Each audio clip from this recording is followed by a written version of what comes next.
Well, in 2004, I had seen a video talking about a girl who lost her parents due to AIDS, and I learned that there are 15 million kids just like her. I was very much so moved to action just because I realized that we do have a lot more here, and you don't really realize that, I guess, until you look around and you see that there are people who are a lot less fortunate than us.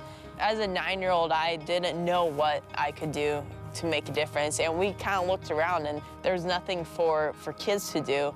And so I was just encouraged to start something of my own and to use my favorite sport to make a difference. And that's kind of how Hoops of Hope came into play. I decided to shoot baskets and raise money, kind of like a walkathon. Kids will go out and they'll get sponsors, from their friends, their family, their grandparents, and then they'll come together on one day and shoot their hoops.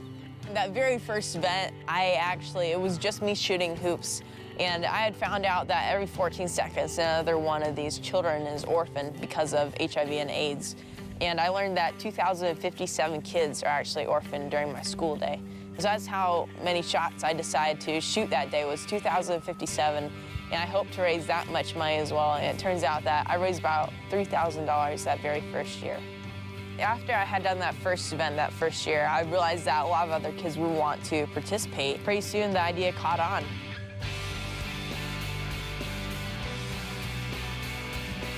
In the 6 years that Hoops of Hope has been going on, we've had about 40,000 people shoot free throws with us in over 20 different countries, and we've been able to raise about $2 million, all to provide a school, 2 medical clinics, 4 dormitories, a whole water project in Kenya, basically just to help ease the light for these kids, and our whole purpose is to help those who are orphaned by AIDS. I'll tell you what, there are children with their parents today, there are people that are alive today, there are children that have a hope for a future today because of Austin and Hoops of Hope and all the thousands of kids that have just stepped up to the free throw line and given it their best shot. I can't imagine how one person can be able to change the life of many, many people in this country.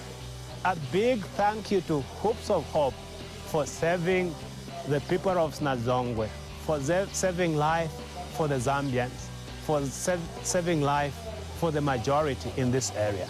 I absolutely believe that kids have the power to change the world. Not only that, I believe that they have the power to do it now, that they don't have to wait to be a certain age to make a difference, that they can do something now.